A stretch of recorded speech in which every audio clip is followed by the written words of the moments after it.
Muy bien, estamos hablando de finanzas para nuestra vida cristiana. ¿Para cuántos es importante el dinero? Y para los otros, que el Señor los bendiga, los ayude. Ya pasó a un nivel tal vez superior. ¿Para cuántos es importante el dinero? Muy importante es en nuestras vidas el dinero porque vivimos en un sistema donde no hay trueque, sino hay billetes y monedas y tarjetas de crédito. Entonces nos toca sostenernos bajo ese sistema de economía. Y ya los pastores en los domingos anteriores nos enseñaron que en las finanzas hay dos partes, la cara A y la cara B. La cara A es la parte que le corresponde ¿a quién? A Dios. Y nos decían tres cosas importantísimas que la Biblia enseña acerca de la parte que Dios tiene en esto que se llama finanzas en la vida del cristiano, en una familia cristiana. Número uno, que Dios es el dueño de todo, es el Señor y dueño de este mundo y de todas las riquezas que existen en él. Como dice David en su oración en el primer libro de Crónicas 29, tú, Señor, eres el dueño del oro y de la plata, el poder, la gloria y las riquezas proceden de ti, y Dios no le ha entregado el control de este mundo, de las riquezas, a nadie. Número dos, el Señor controla todos los eventos que tienen que ver con finanzas, con manejo económico del mundo. Aunque vivimos en este lado del mundo y casi en la mayoría del mundo en un sistema que se llama el capitalista, donde lo importante es el capital, por eso se llama sistema capitalista, es decir, el que tiene el dinero, el que tiene el capital es el que gobierna y manda. Por encima de eso, Dios controla todos los eventos económicos de la vida de sus hijos y de sus hijas. Desde esa época que a usted le tocó pasar momentos duros. Yo recuerdo cuando era pastor en Cali, me tocó, hermanos, una temporada de comer arroz, yuca y plátano frito durante un tiempo. Dios controla eso. Como también cuando vienen las vacas gordas y somos bendecidos, Dios está al control de la situación, nos dijeron los pastores en las clases anteriores. Y número tres, nos enseñaron que la parte de Dios en las finanzas para su vida y para mi vida es que Él es nuestro proveedor. Jehová Jireh, Jehová proveerá. Y provee de manera extraordinaria y sobrenatural. Dios todavía tiene sus cuervos, como con Elías. Dios todavía en el día de hoy tiene cuervos. Ya tal vez no tendrán plumas ni pico, pero tal vez ese cuervo sea el suegro suyo, el cuñado suyo, el tío, la mamá, el amigo, y Él los envía para traer provisión a nuestra vida material y económica. ¿Cuánto han disfrutado de la provisión de Dios? De manera natural y de manera sobrenatural. Esa es la parte de Dios. Pero la parte nuestra, la parte B, la cara contraria de la moneda, y es ahí donde nos toca enfatizar. ¿Cuál es la parte mía en el manejo de mis finanzas? Y ese es el tema de hoy. La parte nuestra, la parte mía en el manejo de mis bienes, de mis finanzas. Y quiero tomar, para ganar su atención también, a dos personajes de la Biblia en el Antiguo Testamento. Al profeta Daniel, que más que profeta fue un trabajador oficial, trabajaba para el gobierno, trabajó durante 3 administraciones públicas, bajo Nabucodonosor, luego bajo los medos, trabajó bajo Ciro y bajo Darío. Él sirvió, y este hombre me llama la atención lo que dice el mismo libro de Daniel en el capítulo 6, lo estoy referenciando nada más, para decir que cuando los medos llegaron al control después de derrotar a los babilonios y llegaron al control del mundo y por supuesto del control económico del mundo, dice que el rey tomó la decisión de nombrar a 3 gobernadores, por decirlo así, 3 personas para que le administraran el vasto imperio de 127 provincias, 127 países. Y entre esos 3 que nombró, uno de ellos se llamaba Daniel. Y entonces la Biblia califica a Daniel con este perfil. Mire lo que dice el mismo libro de este siervo de Dios que le tocó trabajar en la administración de esta nación. Dice Reina Valera: y Daniel era uno de esos 3 ministros gobernadores a quienes los demás le daban cuenta para que el rey no fuese perjudicado.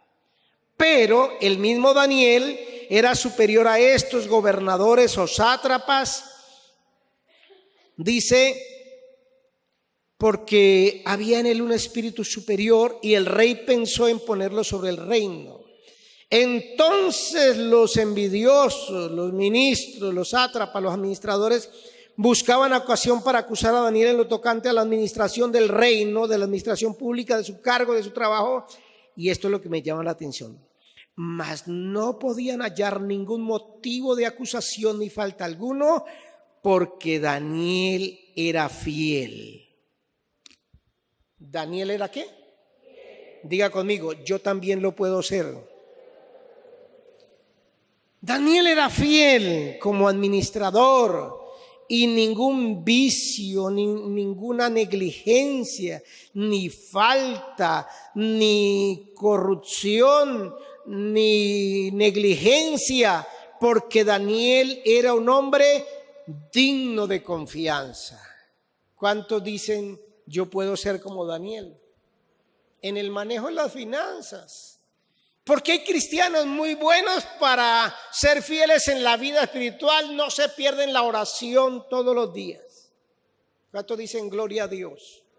Y los que tienen sueño digan amén. Hay creyentes que son fieles en la evangelización, entienden que tienen sobre sí la gran comisión y que deben compartir el mensaje y les gusta compartir de Cristo. ¿Cuántos dicen amén? Hay otros que no se emborrachan, no pelean, no dicen mentiras, son fieles al Señor. ¿Cuántos dicen amén? No, ustedes ya no dicen nada. Pero en el asunto de las finanzas no son ¿qué? Fieles.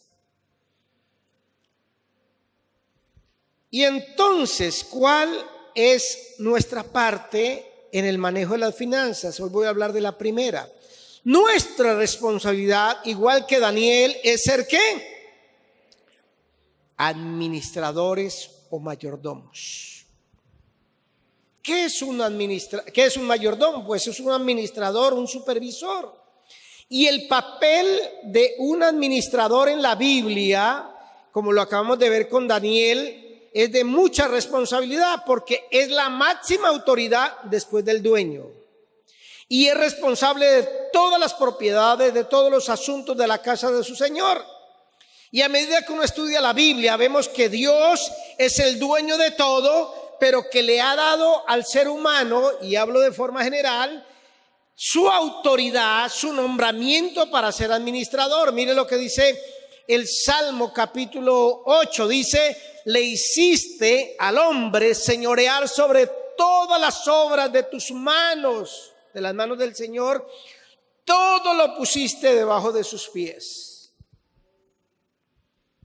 Por eso yo le contesto a los conservacionistas naturales, a los ecologistas que pegan el grito en el cielo diciendo: ¿dónde está Dios que este mundo se destruyó? Este mundo está subiendo la temperatura y la meta para el año 2050 es bajar la temperatura en 1,5 grados porque Dios, y le echan la culpa a Dios. Y mire lo que dice la Biblia: Dios creó este mundo con todas sus maravillas, con todas sus leyes, y lo puso a disposición ¿de quién? ¿Bajo la administración de quién? Vea esto, hermanos. Dice la Biblia, tú, Señor, le pusiste todo debajo de sus pies. Y cuando pegamos el grito que mire que el clima como ha cambiado, que ya esto por aquí, por allá, es que dejamos de ser administradores buenos de la naturaleza. Y cogemos el aceite quemado después de fritar la carne, el pollo, los patacones, y lo echamos ¿por dónde?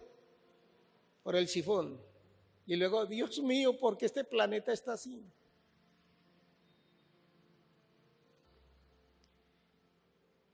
Primera de Corintios 4:2, que quiero que lo tenga como el versículo texto, el pasaje central de esta enseñanza, de esta predicación, donde dice, Primera de Corintios, el apóstol San Pablo, no sé si es primera o segunda, usted me corrige, pero la Biblia dice, ahora bien, se requiere de los administradores que cada uno sea hallado fiel. ¿Primera o segunda? Primera, 4:2. ¿Qué requiere el Señor de usted para ponerlo como administrador? Que sea un hombre o una mujer, ¿qué?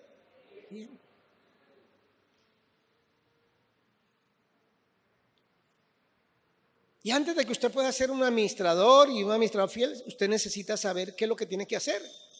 Así como cuando usted compra un automóvil, a usted le entregan, lo primero que le entregan es ¿el qué? El manual. ¿Sí o no, Flor? Para que lo pueda manejar ¿cómo? Bien. Nosotros necesitamos mirar el manual que el Señor ha puesto en nuestras manos. ¿Cuál es ese manual? La Biblia, para determinar lo que Él quiere que manejemos o la forma como Él quiere que manejemos nuestro dinero, nuestros bienes, nuestras posesiones. ¿Cuántos tienen bienes, dinero y posesiones? ¿Y los otros qué tienen? Nada. Rásquese por acá y descubre que tiene tierritas. Si usted no se baña la cabeza con champú, de pronto descubre que tiene ¿qué? Un ganadito. Pero todos tenemos algo. No me venga con la idea que usted no tiene nada y sálgase de ese cuento que usted es pobre. Porque si usted se cree eso, un día de estos le va a tocar ir a cantar conmigo en las bucetas de Ibagué. ¿Cuántos tienen bienes, dinero y propiedades? Ahora, Dios te dice en esta mañana y me dice a mí, nos dice a nosotros, la primera parte que te corresponde en las finanzas es que tú seas un administrador fiel. Esa es la parte. Y déjeme desglosar eso. Hay varios elementos importantes de la fidelidad que usted y yo necesitamos comprender. Mire, déjeme mirar el otro ejemplo en el Antiguo Testamento. Un muchacho llamado José. José era un consentido de su papá. ¿Cuánto nos gusta tener hijos consentidos?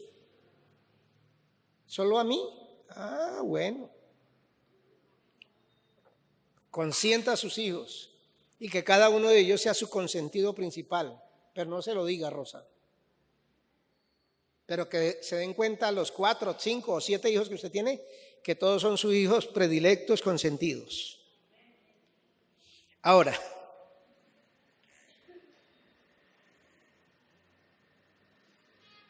comprenda, mi hermano, y entienda que José era un muchacho consentido y todo lo tenía en su casa. Buena ropa, buena comida, una familia numerosa, pero un día sus hermanos lo dejaron ¿en la qué? En la absoluta pobreza. Ese sí, como algunos evangélicos dicen, se consideraba pobre o que no tenía nada. Le quitaron hasta qué?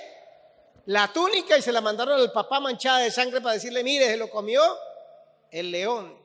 Y entonces en esa época cuando se era pobre, pues se convirtió en un esclavo. Le iba mejor a una persona siendo esclava porque tenía la papita, la yuquita y el pedacito de huevo cocinado ahí, porque al pobre le iba muy mal. Al esclavo por lo menos tenía la comida y la ropita del amo.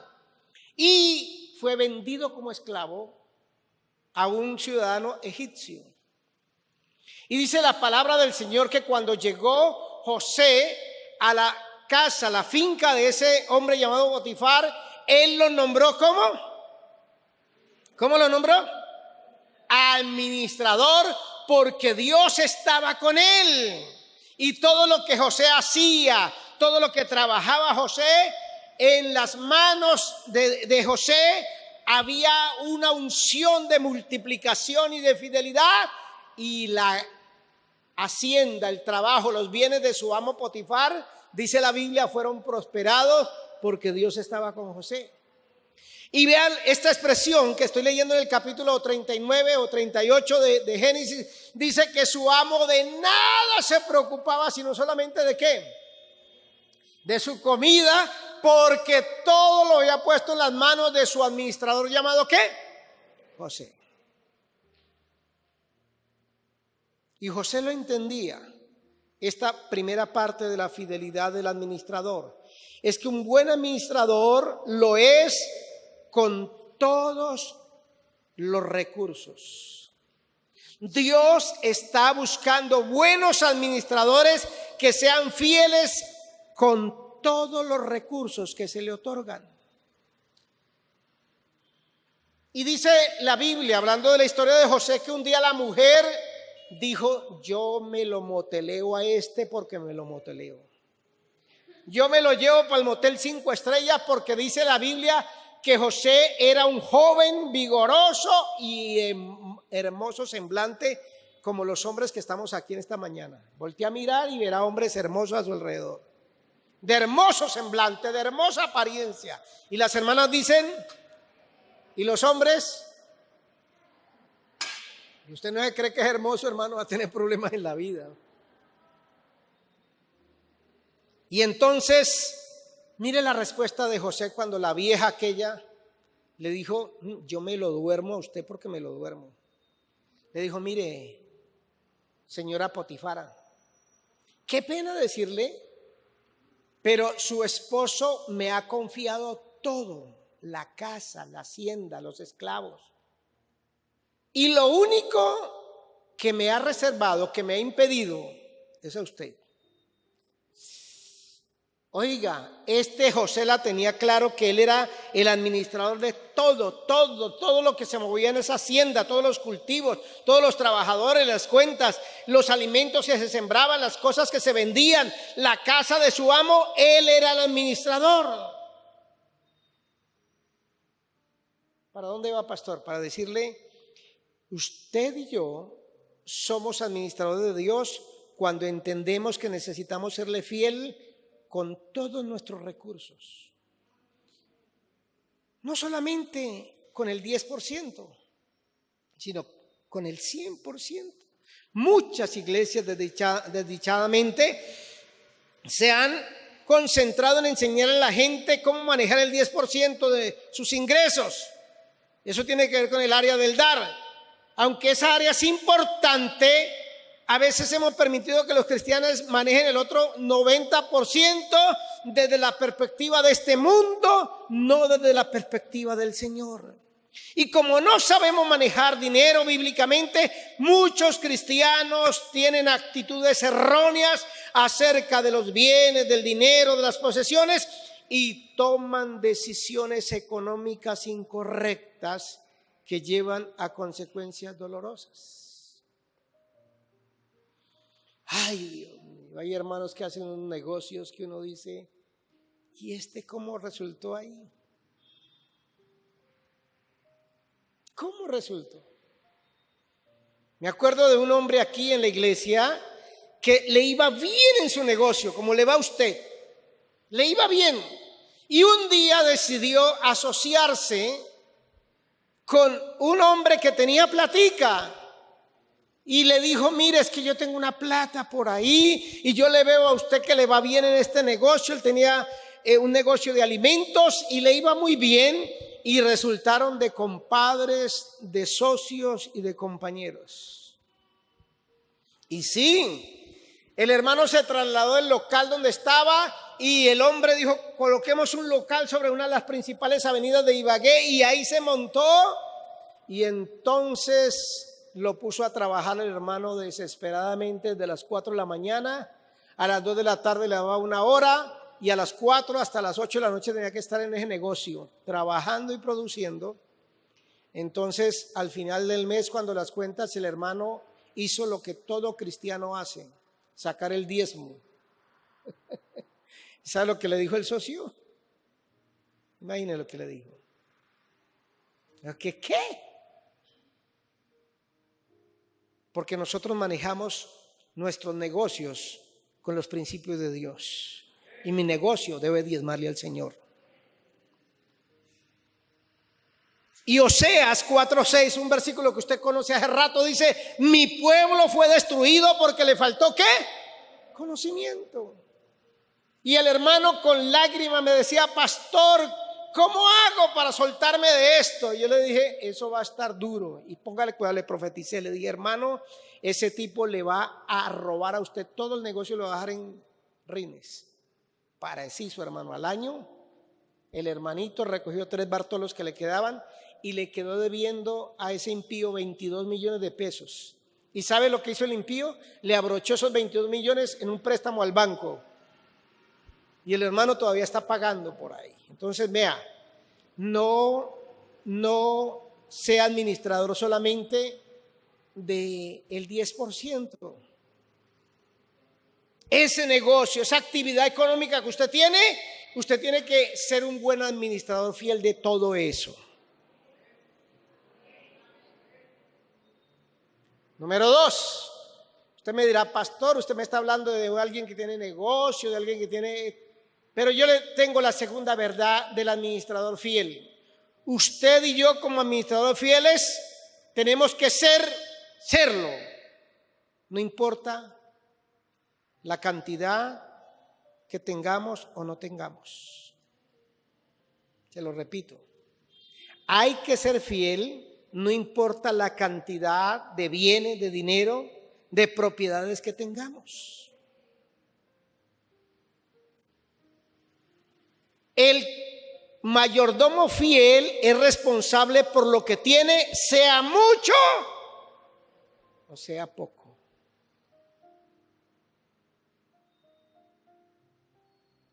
La parábola de los talentos que Jesús narró en Mateo 25 enseña que un hombre, dijo Jesús, se fue lejos, llamó a sus siervos y les entregó sus bienes. A uno le dio 5 talentos, a otro le dio ¿cuánto? 2, y a otro le dio 1. ¿No conoce la parábola de los talentos? Está ahí en Mateo 25, 14 y 15, versículo 14 y 15. Me llama la atención eso, hermanos. Uno recibió más, 5 talentos. Un talento era el peso de 34 kilos en monedas. O sea que el de 5, ¿cuánto recibió? ¿Cuántos kilos? Matemáticos, especialistas en multiplicación. Si eran 34 kilos, un talento, ¿cuántos kilos recibió el primero? ¿Cuánto? ¿128? 5 por 3, 15. 170 kilos de peso. El que recibió 2, 70 y qué? 78 kilos en monedas. Y el que recibió 1, pues 34 kilos en monedas. ¿Bastante la diferencia? Ahora, en dinero, digámoslo así, para colocarlo en dinero. El primero recibió 100 millones, el otro recibió 20 millones y el tercero recibió 5 millones. Pero cada uno de ellos tuvo que darle cuentas cuando regresó el Señor por la forma en que habían administrado sus bienes. Y el Señor, dice la Biblia, felicitó al siervo fiel que había recibido 5 talentos. Le dijo: bien, buen siervo y fiel, sobre poco has sido fiel, sobre mucho te pondré. Entra en el gozo del Señor, dice el versículo 21. Pero es interesante notar que el que recibió 2 talentos, es decir, 78 kilos de monedas, recibió la misma recompensa que el que tenía 5 talentos. Porque Dios pide que usted y yo seamos fieles en lo poco o en lo mucho. Así es que deje de pensar que usted no es administrador porque usted no tiene 3 fincas, 2 negocios, un sueldazo. No, yo me gano nada más 900, ¿cuánto es el salario mínimo? 918,000 pesitos. ¿Eso para qué? Y mire lo que está diciendo el Señor. Tú necesitas ser fiel en lo mucho o en el salario mínimo. Como alguien dijo alguna vez, el asunto no es lo que usted haría con 100 millones de pesos. ¿Qué haría usted con 100 millones de pesos? Marlene. ¿Qué haría usted, Fernando, con 100 millones de barras en el bolsillo? ¿Viajecito? ¿O me mando a arreglar el cutis? ¿Una operación, una liposucción para bajar la barriga? El asunto no es lo que usted haría con 100 millones de pesos si los tuviera, sino lo que usted está haciendo con 100,000 pesos que sí tiene.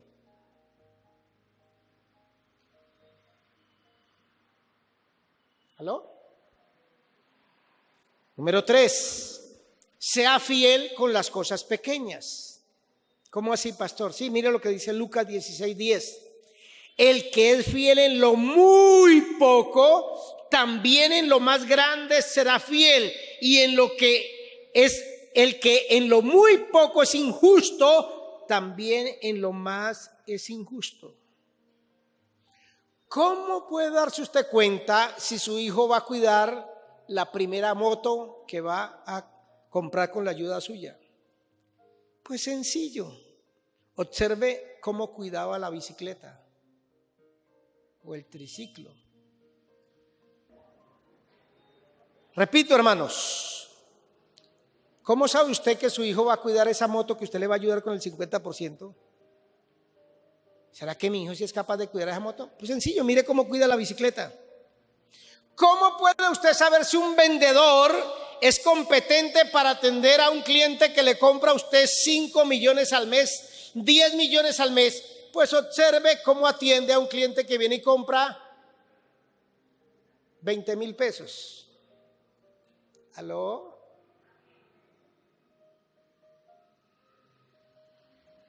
Me decía una hermana del gremio de las peluquerías, pastor, a mí me fascinan los clientes que vienen y se hacen todo, cirugía de pobre, pero se la hacen. Se hacen uñas, se arreglan los pies, el corte de cabello, tintura, se mandan sacar los vellos del bigote, de las sienes, todo eso. Y me fascina porque, pastor, eso es una buena platica. ¿Quiere tener muchos clientes así? Pues mire cómo atiende a la cliente que solamente viene a cortarse las punticas del cabello. ¿Aló? Si tenemos el carácter de ser fieles en las cosas pequeñas, el Señor sabe que nos puede confiar mayores responsabilidades. Como dijo el hermano Hudson Taylor, el gran misionero a la China, las cosas pequeñas, son cosas pequeñas, pero la fidelidad en las cosas pequeñas es una cosa muy grande. Dígame, necesito terminar. Número 4, el administrador fiel lo es en las posesiones o en las riquezas de otros. Usted tiene que ser fiel, yo tengo que ser fiel en las posesiones de otros. Porque como yo cuide las cosas que son de otros, dice la palabra, así se determinará la cantidad que se me puede confiar. Porque sin lo injusto, en lo ajeno, dice Lucas 16:12, si en lo ajeno no fuisteis fieles, ¿quién os dará lo que es vuestro? Y este es un principio que con frecuencia no se toma en cuenta. ¿Es usted fiel con las posesiones de otros? ¿Es usted descuidado con los artículos de la oficina donde usted trabaja, del negocio donde usted trabaja? gasta la electricidad desmedidamente en el taller o en el negocio donde usted labora, porque eso lo paga el patrón. Cuando alguien le permite usar algo, ¿tiene cuidado de devolverlo en buenas condiciones?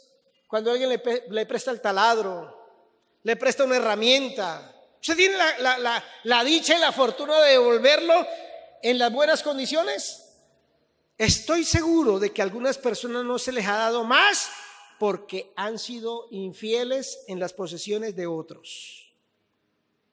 Número 5, la fidelidad, la parte nuestra en la administración, que tenemos que ser administradores fieles.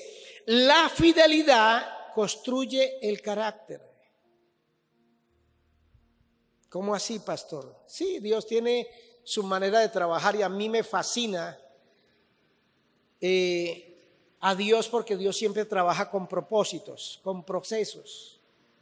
Sí, Dios puede hacer las cosas así, volverlo a usted un empresario innovador de la noche a la mañana, pero esa no es la manera de trabajar de Dios. Dios siempre trabaja con procesos. Si no, mire este universo, lo hizo en una semana, que pueden ser miles de años, como dicen los evolucionistas, pero Dios trabaja con procesos y Dios usa el dinero para refinar nuestro carácter. El manejo de nuestros bienes, de la plata, del dinero, de las propiedades, involucra consecuencias eternas. Y aunque pueda ser de una manera inconsciente, el dinero moldea a las personas en el proceso de obtenerlo, de ahorrarlo, de utilizarlo, de darlo y rendir cuentas de ello. Depende cómo usted maneje el dinero, se convierte en una bendición o en una maldición. O usted se convierte en señor del dinero o el dinero se convierte en el señor de su vida. ¿Cómo así, pastor? Sí, mire, el dinero moldea su carácter, lo hace a usted una persona. Las cosas materiales. En estos días mi esposa se cayó aquí en el templo y en las escaleras y se dañó un pie, y me llamó la atención lo que ella dijo. Y cuando me caí, estaba oscuro, eran como las 6:30 de la tarde. Un niño empezó a gritar: una señora se cayó, una señora se cayó. Y nadie le prestó atención al niño, ni la mamá del niño. Y entonces eso me trajo a recuerdo una amiga mía que fue donde una hermana a pedir prestar una tacita de café, una tacita de alimento para los pájaros que ya tenía. Y la hermana le prestó, salió a despedirla a la casa y resulta que a la salida de la casa le habían robado la tapa del registro del agua, y la amiga mía metió el pie allá, hermana de Yanira, y se desgarró el pie y se dio un golpe, hermano, en la cara, que eso le quedó la cara como un monstruo. Y la hermana que estaba en la puerta despidiéndola empezó a gritar: ¡ay, la taza, la taza, la taza, la tacita! ¿Se da cuenta? Los bienes, las posesiones determinan su carácter, mi carácter, y a veces es más importante los bienes, el dinero, el carro, el negocio, que su esposa o su esposo. Porque usted está siendo moldeado. ¿Aló? El dinero moldea su carácter. Mire, nuestro Señor toma el dinero, esa cosa tan esencial y sórdida, y lo convierte en una herramienta para probar las vidas de las personas, y lo hace un instrumento para moldearnos a su semejanza. Claro, si estamos manejando nuestras posesiones como mayordomos fieles, nuestro carácter se está edificando. Si somos infieles, nuestro carácter se derriba. ¿Qué es lo primero que usted piensa cuando se levanta? Ay, hoy me voy a vender 800,000 pesos. Hoy me voy a ganar 50,000. ¿Qué es lo que usted piensa cuando el niño rompe la vajilla, rompe el vaso, el plato de la casa? Inmundo que no sabe cuidar las cosas. Ojo, Dios está moldeando su carácter y quiere quitarnos ese materialismo, ese apego. Ah, pastor, o sea que dejó que se desbaraten. No, pero coloque las cosas en su justo lugar. Primero, el Señor quiere formar en usted una persona buena administradora. El Señor Jesucristo habló más del dinero que de cualquier otra cosa, porque el dinero es de primordial importancia y necesidad cuando se trata de la verdadera naturaleza de una persona. El dinero es un índice exacto de nuestro verdadero carácter. A través de la Escritura encontramos una correlación íntima entre el desarrollo del carácter de una persona y la manera como maneja el dinero. Y termino con esto. Yo tenía una tía, que era la tía Carmen, y la otra tía se llamaba Claudina. Y yo las quería las dos, pero quería más a la tía Claudina porque yo siempre que llegaba me daba algo. Un banano, un pedazo de panela, un dulce. Me decía, ¿ya almorzó? En cambio, mi tía Carmen, hermano, esa viejita era más tacaña, decimos en mi tierra, que un burro en una bajada. Y un día descubrimos con mis hermanos dónde guardaba, porque todas las tías tienen plata. Todas las tías tienen plata. Todas las tías tienen plata. Y descubrimos con mis hermanos dónde guardaba la viejita, la platica. Muchachos de esos come dulces.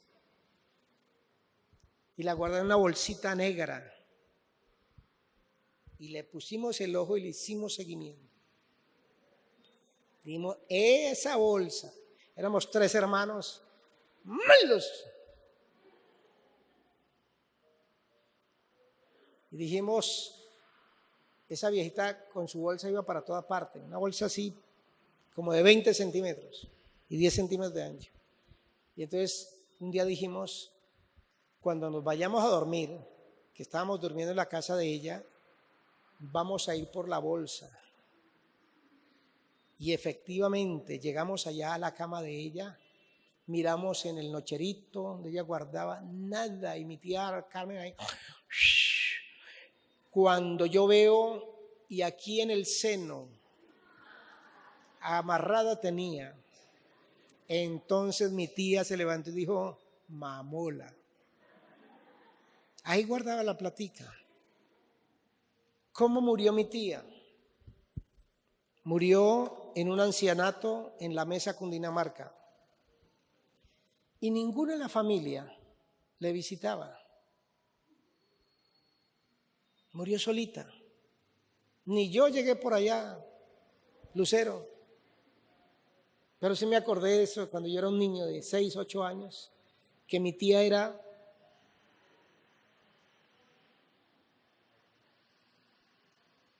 Mi tía nunca aprendió a darle nada a nadie, nada a nadie. No se dejó moldear por Dios.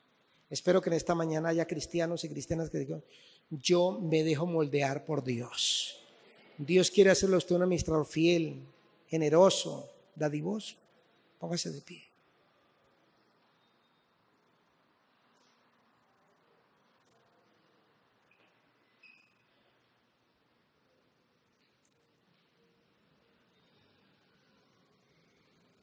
Termino con esto, hermanos, para que oremos. Que sus bienes, su riqueza, su dinero, su pensión, ese arriendo que le llega, usted lo pueda gastar bien. Primero en su familia. Yo tengo esta consigna, prefiero que un hijo me dé en la cabeza y no un extraño. Porque a veces somos lo contrario, ¿no? Para la familia, nada. Pero viene el compadre y nos pide 50,000, 500,000 y tenga. ¿Y qué dice el compadre después? Ay, compadre, no le puedo pagar la platica. ¿Y qué le decimos nosotros? tranquilo, cuando tenga. ¿Y qué le decimos a la mujer que le prestamos 100,000? ¡Ah! ¿Ya me va a robar? ¡Claro! Venga, no sea así. ¿Quiere decirle al Señor que le cambie el carácter? Padre, gracias. Oramos en acción de gracias. Y ayúdanos a ser fieles. Fieles administradores. En lo mucho, de todas las cosas, en lo poco. Y sigue trabajando con ese cincel que se llama dinero, riquezas, bienes, moto, carro, negocio. Sigue trabajando para que Cristo sea formado verdaderamente en nosotros. Líbranos de ser como tantos ávaros, tacaños, miserables que hay en esta ciudad de Ibagué, que ni ellos mismos comen bien, ni duermen bien, por atesorar, por guardar en la cuenta, en el CDT, en la alcancía o debajo del colchón o debajo de las piedras, sus bienes, su riqueza, su dinero. Ayúdanos a ser instrumento de bendición a la familia en primer lugar con nuestro dinero, al pobre, al necesitado. La obra tuya, oh Dios, ayúdanos. Te lo pedimos en Cristo Jesús. Amén.